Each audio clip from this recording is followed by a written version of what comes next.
Դե ինչ, կենտրոնական ընտրական հանձնաժողովը հայտարարեց ընտրությունների նախնական արդյունքները, պատկերը արդեն պարզ է, ով ինչքան մանդատ է ստանում, անդրադարձել եմ իմ Facebook-յան էջում։ Իհարկե կարող է լինել ձայների վերահաշվարկ եւ որոշակի փոփոխություններ, մինչեւ վերջնական արդյունքների հրապարակումը մեկ շաբաթ անց, բայց այդ մասին կխոսենք հաջորդիվ, եթե լինի փոփոխություն։ Այս պահին ուզում եմ արձանագրում անել, որ կարևոր եմ համարում, որ քաղաքական ուժերը չեն թիրախավորում իրենց չընտրած ընտրողներին, որովհետեւ դա կլիներ ամենասխալ բանը։ Այս ընտրությունների պատճառների մասին խոսակցություններ կան ու դեռ լինելու են, բայց մի բան ակնհայտ է, ընտրողներին, անհամաձայն ընտրողներին չի կարելի թիրախավորել։ Երկրորդը, որ կարևորում եմ, այն է, որ պետք չէ հիասթափությունը դարձնել գերիշխող էմոցիա այսպիսի արդյունքների պայմաններում։ Հիմա ուզում եմ անդրադառնալ հանրային տիրույթում այս պահին ամենաշատը քննարկվող հարցին՝ մանդատները վերցնելու չվերցնելու դրա իրավական ու քաղաքական բաղադրիչներին։ Մանդատներ չվերցնելը, ինչպես ցանկացած երկրում, այնպես էլ Հայաստանի Հանրապետությունում ունի ինչպես իրավական, այնպես էլ քաղաքական բաղադրիչ։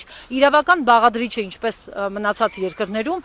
չի նշանակում, որ մանդատները չվերցնելը փոքրամասնության կարող է հանգեցնել այնպիսի հետևանքների, ինչպիսին են ազգային ժողովի նոր ընտրությունը, երկրորդ փուլը կամ էլի նմանատիպ հետևանքներ։ Մանդատները չվերցնելը իրավաբանորեն նախ եւ առաջ նշանակում է Հայաստան դաշինքի 212, ուժեղ Հայաստանի ցուցակի 200 անձինք պետք է մանդատից հրաժարվելու անհատական դիմումներ ներկայացնեն կենտրոնական ընտրական հանձնաժողով, որից հետո միևնույն է կկայացվի ազգային ժողով ձևավորելու, մանդատներ բաշխելու եւ ազգային ժողով ձևավորելու որոշում եւ քաղաքացիական պայմանագիր կուսակցությունը կստանա այնքան ձայն, այս պահին 64 մանդատ ու կգնա խորհրդարան։ Նրանց մանդատները, եթե իրենք բոլորը հրաժարվեն, չեն անցնի անցողիկ շեմը չհաղթահարած մյուս ուժերին, այսինքն այլ ուժեր չեն անցնի խորհրդարան։ Խորհրդարանում այդ տեղը պատկերավոր ասած կմնա դատարկ։ Հիմա մանդատները չվերցնելը ունի քաղաքական բաղադրիչ բնականաբար։ Այն առաջացնում է լեգիտիմության խնդիր տվյալ խորհրդարանի, քաղաքական ճգնաժամ, բոյկոտի քաղաքական պայքարի մեխանիզմ է եւ քաղաքական ընդդիմությունը, որը մտել է ընտրապայքարի մեջ ու արձանագրել